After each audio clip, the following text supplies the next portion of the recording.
السلام علیکم دوستو، میں ہوں عبید ابرار خان اور میرے ساتھ موجود ہیں ہمارے اسلام آباد سے سینئر جرنلسٹ عاطف شرازی صاحب، اور آج ہمارے ساتھ اسپیشل گیسٹ ہمارے ساتھ موجود ہیں، کراچی سے تشریف لائے ہیں محمد راہد۔ آپ جرنلسٹ ہیں اور ریسرچر ہیں، اور ان کی جو ریسرچ ہے وہ بہت زیادہ بلوچستان کے اوپر ہے، بلوچستان کے ایشوز کے اوپر خاصی گرپ ہے ان کی۔ تو آج ہم ان سے بات کریں گے کہ راہد صاحب، ماہرنگ بلوچ کی کیا تحریک تھی اور وہ اسلام آباد کیوں آئیں اور اسلام آباد سے کیا لے کر کے گئیں، اس کے حوالے سے کچھ تھوڑا سا بتائیں گے آپ؟ دیکھیں، ماہرنگ صاحبہ کی جو تحریک ہے وہ ان کی کوئی شخصی تحریک نہیں، وہ ایک انجمن ہے، بلوچ یکجہتی کمیٹی یا کونسل۔ وہ جو انجمن ہے وہ دانشوروں، طلباء اور جو پروفیسر حضرات ہیں یونیورسٹیز میں خاص طور پہ بلوچستان کی، وہ ان کی ایک کمیٹی ہے۔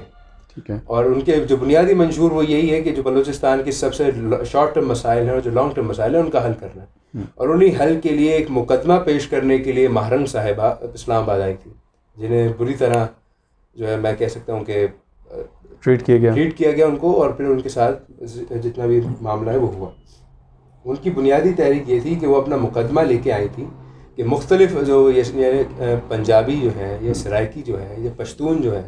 وہ تحریک جو سندھی جو ہے وہ ان کی تحریک سے مانوس ہو، بلوچستان کے بنیادی مسائل کو جانیں اور ان کی مدد کریں۔ اگر ان کی آپ تقریریں اٹھا کے جو انہوں نے اس وقت کی ہیں، یا اس وقت جو ان کے لیفلیٹس جو شائع ہوئے اس بانٹے گئے، ان کے کیا تھا کہ انہوں نے کہا جی پنجابی ہمارے بھائی ہیں، سندھی ہمارے بھائی ہیں، وہ ہمارے مسئلے سنیں اور ان کو حل کرنے کے لیے ہماری مدد کریں۔ ان کی تحریک یہ بنیادی طور پہ یہی تھی، ٹھیک ہے، کہ وہ اپنا مقدمہ پیش کرنے آئی تھی اسلام آباد۔ تو اس مقدمہ پیش کرنے میں آپ کو کیا لگتا ہے کہ کس حد تک وہ کامیاب ہوئیں؟ کیا لوگوں نے عوام کے اندر کیا شعور وہ دے کر کے گئیں، پنجاب کی عوام کے اندر اسپیشلی؟ سوشل میڈیا پہ تو خاص طور پہ انہیں پذیرائی ملی، کافی طور پہ ملی، اور غیر بلوچیوں کی جانب سے بھی ملی۔ اور ویسے تو ریاست کی جانب سے تو ان کے جو استحصال کی تاریخ رہی ہے پاکستان کی بلوچستان میں وہ رہے،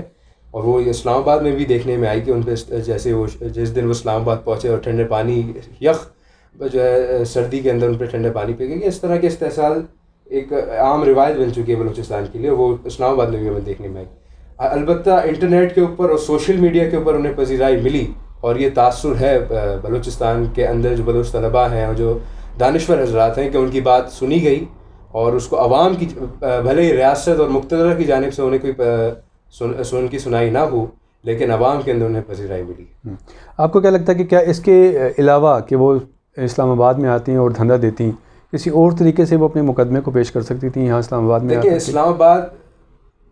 وہ اپنے آپ کو پاکستان سے جدا نہیں کرتی، اور پاکستان سے جدا نہیں کرتی، ظاہر سی بات ہے، پاکستان وفاقی اسلام آباد پاکستان کا دارالحکومت ہے، تو وہ اس لیے آنا ہے، اسلام آباد آنا چاہیے کہ یہاں پہ تمام جو اقوام پاکستان میں رہ رہی ہیں، چاہے وہ سندھی ہوں، پنجابی ہوں، سرائکی ہوں یا بلتستانی کوئی بھی ہوں،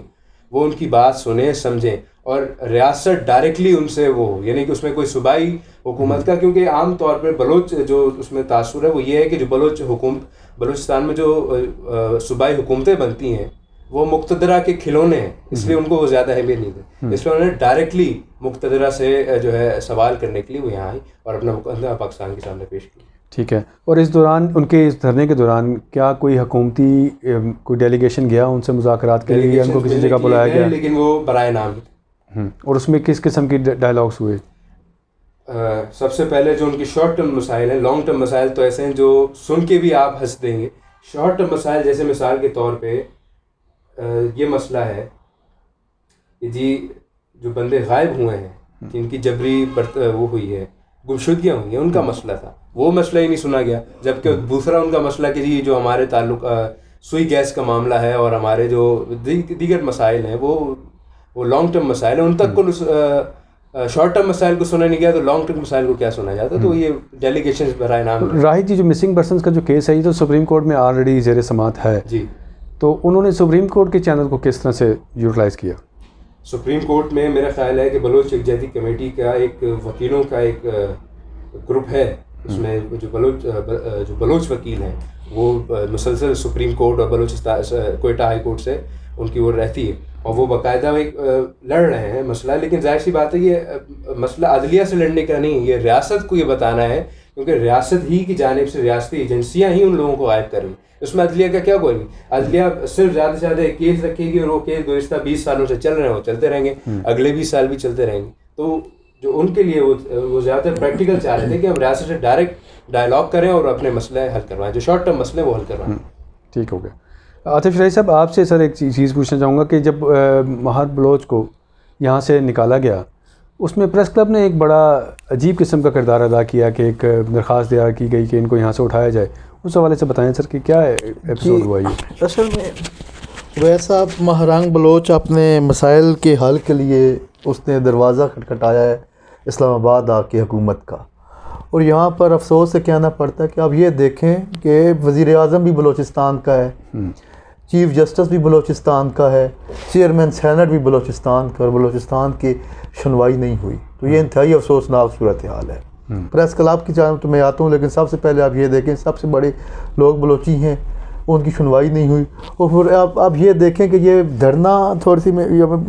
جو بات ابھی کر رہا ہوں یہ میں اپنے ذرائع کے حوالے سے بات کر رہا ہوں, ایک خبر بھی آپ کو دے رہا ہوں کہ جب دھرنا ختم کیا گیا تھا وہ کن حالات میں ختم کیا گیا ہے وہ آپ کو ساری سمجھ آ جائے گی کہ صورتحال کیا بن گئی تھی. کہ دھرنا ختم کرنے سے پہلے ایک سرکولر جاری ہوتا ہے کہ جامعات میں کچھ خدشہ ہے دہشت گردی کا, سوسائڈ اٹیک ہو سکتا ہے, سوسائڈ اٹیک ہو سکتا ہے. 3 دن کے لیے جامعات بند کر دی گئی ہے. اور وہ جو سرکولر تھا اور اس میں یہ کہا گیا تھا کہ یہ کوئی بلوچی سوسائڈر ہو سکتا ہے, BLA یا BLF کا کوئی سوسائڈر ہے وہ ان جامعات کو نشانہ بنا سکتا ہے. تو جو میرے سورس بتا رہے تھے کہ یہ بات کمیٹی کو بھی پتہ چل گئی تھی کہ ان کے اوپر کریک ڈاؤن ہونے والا ہے اور ان کے لیے مزید سختیاں آنے والی ہیں, کہ وہ مزید ایک نفرت کی فضا پیدا ہوتی. تو میں سمجھتا ہوں یہ بڑی خوبصورتی سے مہرنگ بلوچ کی یہ وزڈم ہے, یہ اس کی دانش ہے کہ جو حالات کو بھانپ گئی تھی کہ یہ حالات مزید خراب ہوں گے. اور وہ جو ایک محبت کا میسیج دینا چاہتی تھی اور محبت وہ مزید اس کے خلاف نفرت, کیونکہ وہ محبت سمیٹ چکی تھی عوام کی, کیپٹل کی اور پنجابیوں کی, کیونکہ پنجابی اور کیپٹل کے جو لوگ تھے اس کے حق میں مسلسل کمپین چلا رہے تھے. لیکن آپ جب بات کر رہے ہیں پریس کلب کی, اور پھر اس میں یہ دیکھیں کہ 2 دن پہلے غریدہ فاروقی اور جو نجیبہ نے اس کے خلاف ٹویٹس کیے اور اس کے پروگرام کے خلاف ایک فضا بنانے کی کوشش کی, لوگوں نے اس کو بھی مسترد کر دیا تھا. ایسے موقع پر پریس کلب کی جو آپ نے بات کی کہ بڑا افسوسناک کردار ادا کیا ہے اسلام آباد پریس کلب نے. پھر بعد میں وہ اپلیکیشن تو اٹھا لی گی لیکن وہ ایکسپوز ہو گئے. ایک وہاں کے مینیجر ہے, مینیجر نے کیا کیا, ایک اپلیکیشن دی تھانہ کوسار میں. اس اپلیکیشن کا متن آپ نے بھی پڑھا ہوگا کہ پریس کانفرنسز کرنی ہوتی ہیں, ہمارا انکم سورس آف انکم وہ پریس کانفرنسز ہیں, لوگوں کو راستے میں رکاوٹ ہوتی ہے تو آپ ان کو اٹھا دیں. تو یہ آپ میری بات سنیں, جو آپ کیا یہ سمجھتے ہیں کہ پریس کلب کا مینیجر اتنا آزاد ہو گیا کہ وہ اپنے پاس سے درخواست دے آئے؟ اگر کیا وہ 4000 صحافیوں کا نمائندہ مینیجر تو نہیں ہو سکتا؟ وہاں پہ ہم ووٹنگ کرتے ہیں, ووٹ کے بعد صدر منتخب ہوتا ہے, صدر منتخب ہوتا ہے, سیکرٹری منتخب ہوتا ہے. یہ ایویں نہیں ہوا, اس کے پیچھے صاف پتہ چل رہا تھا کہ اس کے پیچھے مقتدرہ قوتیں ہیں, انہوں نے پریشر ڈالا ہوگا سیکرٹری پہ, صدر پہ. سیکرٹری صدر نے اس کو آگے لانچ کر دی اور یہ اپلیکیشن. جبکہ پریس کلب کا تو ایک منشور ہے کہ کوئی بھی وہاں پہ آئے اور اپنی بات کرنے کے لیے وہاں پہ پروٹیسٹ بھی کر سکتا ہے, اپنی پریس کانفرنس بھی کر سکتا ہے. ایک آزادانہ ماحول دیا جاتا ہے ڈیبیٹ جنریٹ کرنے کے لیے. سر جرنلزم ہو یا پریس کلب ہو, وہاں پر یہ پلیٹ فارمز ہوتے ہیں وائس لیس کی وائس کو ریز کرنے کے لیے. تو یہ بات تبھی میں کہتا ہوں کہ جو جرنلسٹ تھے کچھ انہوں نے فوراً سے پہلے اس ایشو کو سمجھ گئے تھے, جو ورکنگ جرنلسٹ ہیں انہوں نے فوراً سے پہلے ٹویٹ کرنے شروع کر دیے, جس بلوچ صاحبہ نے باقاعدہ ری ٹویٹ کیا اور اس نے تنقید کا بھی نشانہ بنایا ہے. اور آپ یہ دیکھیں اس سے کچھ عرصہ پہلے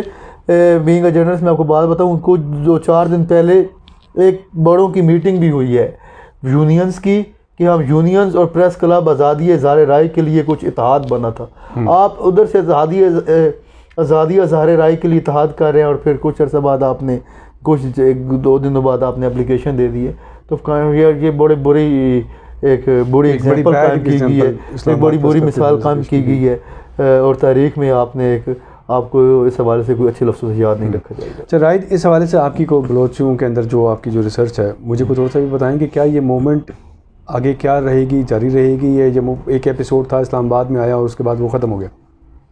یہ موومنٹ نہ تو ابھی شروع ہوئی تھی یعنی گزشتہ 1 سال کے اندر, نہ یہ جلد ختم ہو جائے گی.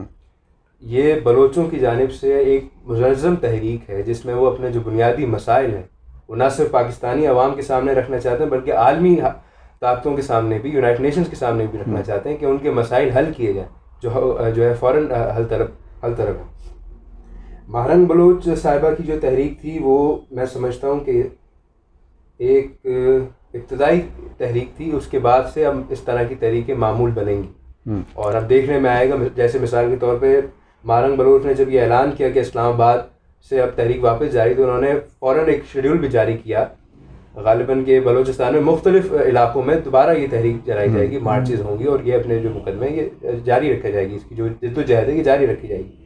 اسی طرح بلوچ یکجہتی کمیٹی کا بھی یہی ہے کہ وہ ایک تحریک مکمل ہوئی ہے، اس کے علاوہ وہ مزید ہزاروں تحریکیں، ہو سکتا ہے کراچی میں بھی، ہو سکتا ہے لاہور میں، پشاور میں اس طرح کی تحریکیں دیکھنے میں آئیں گی۔ بہت شکریہ راہد، عاطف شراحی صاحب آپ کا بہت شکریہ، راہد آپ کا بہت بہت شکریہ، آپ نے پروگرام میں شرکت کی۔